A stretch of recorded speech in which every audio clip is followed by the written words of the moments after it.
Assalamualaikum warahmatullahi wabarakatuh. Perkenalkan, nama saya Pradita Fiandra Zelianti dengan NIM 1221120 dari Program Studi Hukum Ekonomi Syariah UIN Kiai Haji Abdurrahman Wahid Pekalongan. Video ini dibuat guna memenuhi tugas akhir semester mata kuliah Hukum Acara Perdata dan Peradilan Agama. Baik, ada beberapa pertanyaan yang harus saya jawab. Yang pertama ada, apa yang harus dilakukan oleh hakim ketika beracara di pengadilan agama? Jawabannya ialah ada beberapa tugas yang harus dilakukannya. Pertama, menerima dan meneliti berkas perkara yang akan dipersidangkan dan memasukkannya ke dalam buku kalender persidangan, yang artinya hakim menerima berkas perkara yang sebelumnya sudah didaftarkan oleh pihak penggugat ke pengadilan agama dan kemudian meneliti isi dari berkas perkara tersebut, seperti halnya meneliti identitas para pihak yang berperkara dan apa sih perkara yang akan dipersidangkan. Kemudian yang kedua ada memimpin atau mengikuti sidang-sidang sebagai ketua majelis atau anggota, yang artinya hakim memimpin berjalannya acara persidangan, di mana ada beberapa tahap persidangan yang akan dilakukan. Kemudian yang ketiga ada hakim menetapkan jadwal persidangan. Setelah menerima dan meneliti berkas perkara tersebut, hakim memutuskan untuk menetapkan kapan jadwal persidangan akan dilakukannya.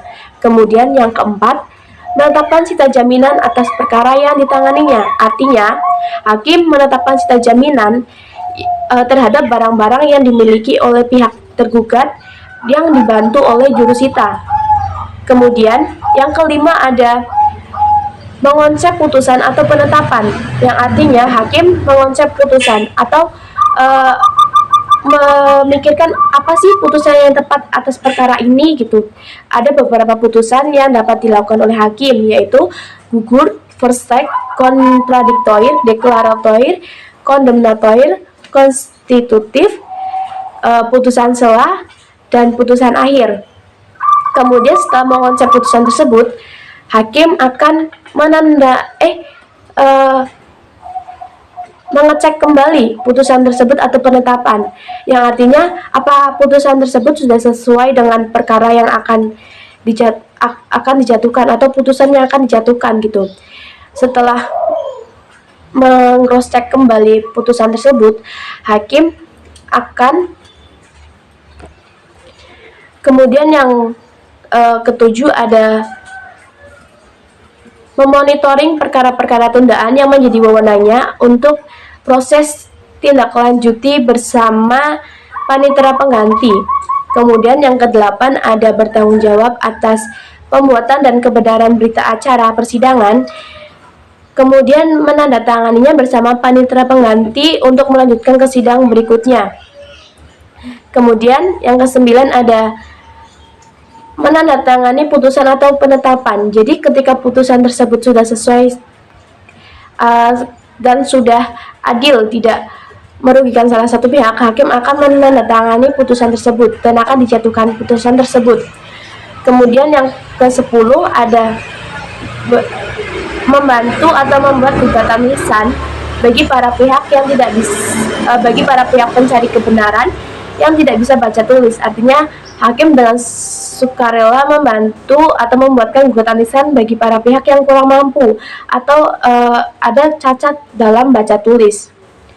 Kemudian yang ke-11, hakim melaporkan perkara yang ditanganinya kepada ketua pengadilan agama. Hakim tersebut di bawah naungan ketua pengadilan, jadi harus melaporkan setiap perkara yang ditanganinya. Kemudian yang ke-12, hakim memerintahkan kepada jurusita atau jurusita pengganti untuk melakukan pemanggilan kepada para pihak, yang artinya jurusita diperintah oleh hakim untuk memanggilkan pihak atau memberikan undangan kepada pihak yang berperkara tersebut.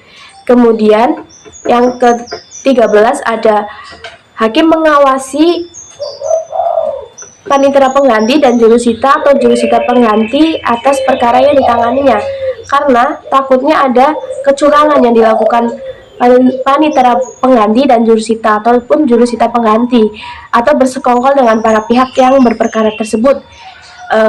Yang ke-14 ada hakim membantu ketua pengadilan agama untuk melakukan peningkatan pelayanan kepada masyarakat pencari keadilan.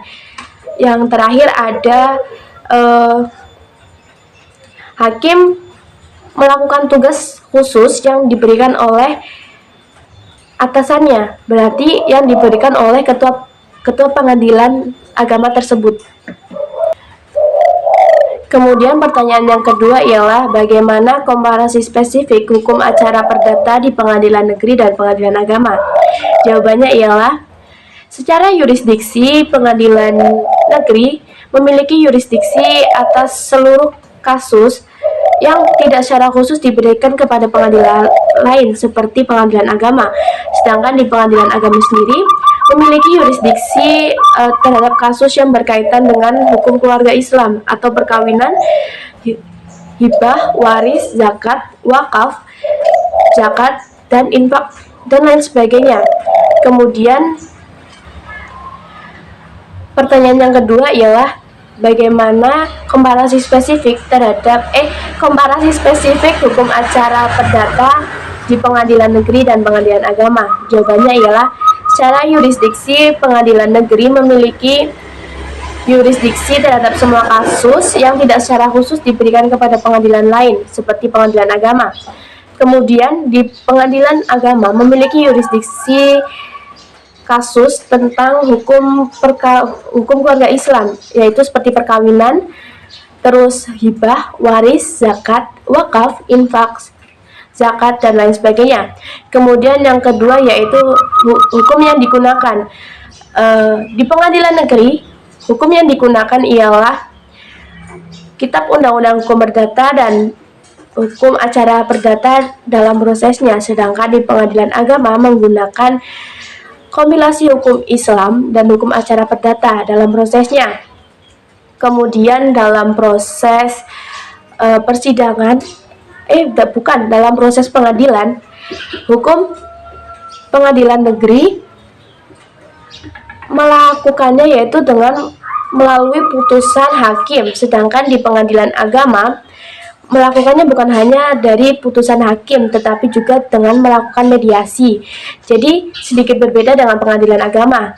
Namun keduanya sama-sama melakukan proses secara baik, secara runtut seperti dalam proses pendaftaran perkara, pemeriksaan perkara, dan penyelesaian perkara. Ada perbedaan sedikit di penyelesaian perkara perceraian.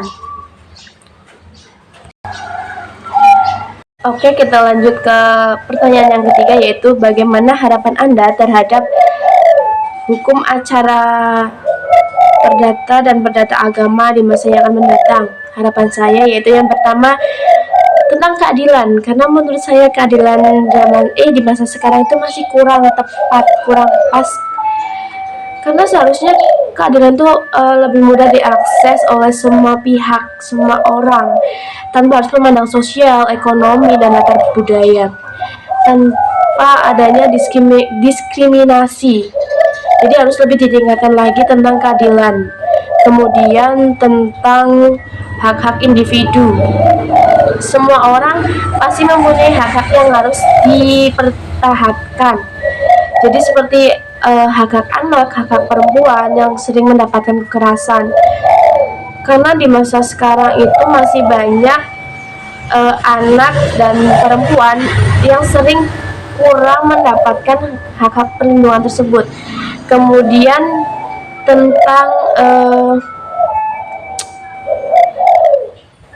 penggunaan teknologi yang canggih atau teknologi mendatang dalam hukum penyelesaian persidangan tersebut, karena kan di masa mendatang pasti akan adanya teknologi baru yang akan lebih mempermudah dalam penyelesaian permasalahan atau penyelesaian sengketa dalam persidangan tersebut.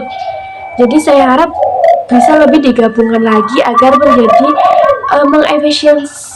mengefisiensi waktu tanpa harus ada penundaan persidangan.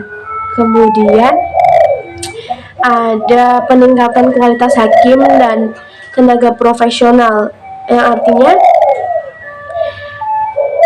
seorang hakim harus meningkatkan lagi pelatihan dan pendidikan kontinu agar memiliki wawasan yang lebih luas lagi dan mempunyai keterampilan yang diperlukan dalam menangani perkara. Jadi harus lebih meningkat dari masa sekarang. Jadi harus lebih tinggi lagi ke masa yang akan datang. Yang lebih saya harapkan lagi itu yang pertama di keadilan, karena dilihat dari kasus-kasus sekarang masih banyak yang belum memperoleh keadilan secara merata.